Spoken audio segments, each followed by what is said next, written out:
BetOnline, a show that we'll do every week with David Bond, the headline manager at BetOnline. David will be joining us every week to give us a sneak peek into the betting action for the major sporting events of the weekend. David, thanks for being here. Hi there, Natalie.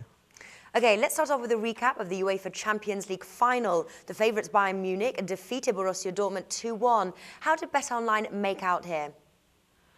Not too good, to say the least, Natalie. I'm afraid your former posters should have won some money on this one. It was actually the worst single match soccer result for us for quite a while. As I predicted last week, the cheap prices on Bayern Munich didn't last. We closed the game -40. That was from an opener of -25, so steady money on the favorite, also on the over. So after 88 minutes of the game, we were winning everything, and after 89 minutes, when Robin scored the winner, we'd lost everything.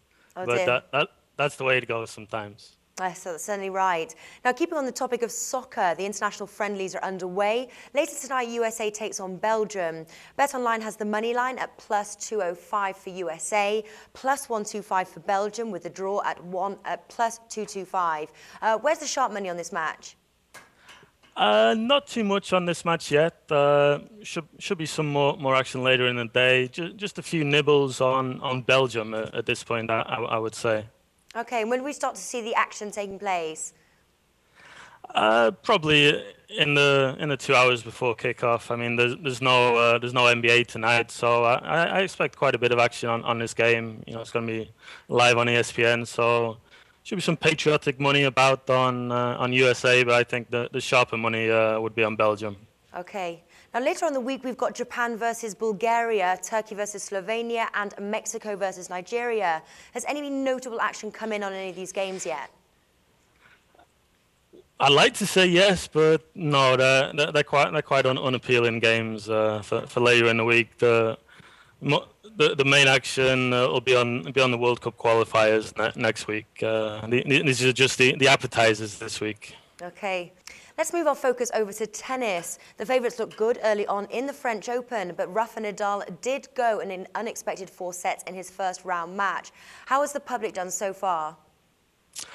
Well, I think today they got whatever money they lost on the first couple of days back. And yet yesterday, sort of half the day was rained off, so a lot of matches finished today, and I saw quite a lot of parlays paid out today. I'll just give you an example of this one customer we have. He had actually a 25-team parlay, risking $300, and he won $17,500 today.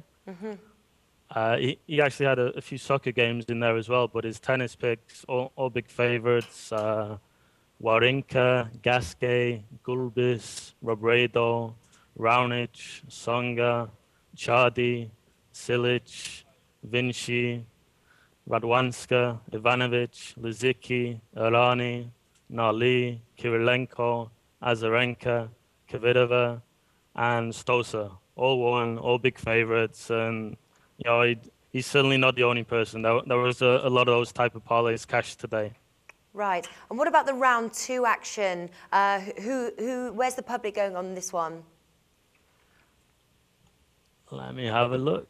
Tomorrow's games, I've just seen, we're taking a bit of sharp money on Maria Kirilenko, -6.5 games on the spread in her round 2 match against Ashley Barty. So some sharp money there. Again, public, so I'll be putting all the favorites in the parlays and hoping there's no upsets. And of course, I'm praying there's at least 1 or 2. And what about Serena Williams? Do you think that she's going to be lifting the trophy this year since 2002? I do. Actually, the Williams sisters just went out to the doubles today, so there's certainly no distractions for her. I think she'll be focused and very, very tough to beat. And finally, David, on the golf front, where's the money been on the Memorial Tournament? Yeah, we've taken quite a bit of sharp money today. A lot of steaming matchups. Just to give you some indication of how far these lines move, Sharp Guys played Adam Scott earlier in his matchup against Matt Kuchar, minus 25. That line's now minus 65. Another one they played Justin Rose at minus 22 against Brandt Snedeker. That line's now minus 60. Also, they like Big Bubba Watson. They played minus 20 against Hunter Mahan. That line's now also up to 60. You know, so you can see how far these lines move off the Wise action, and you know the steam comes in, and people try and jump on the steam, and the line gets all out of whack, 40, 50 cents away from the original number. That's right. And on last week's show, you mentioned that Wednesday is the time when really all the lines move for the golfing action.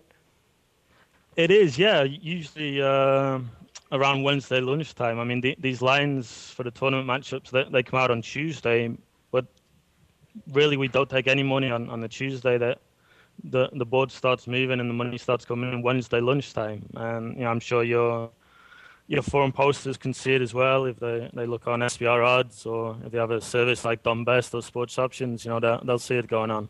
All right, David, thanks for your time. Great, thanks, Natalie.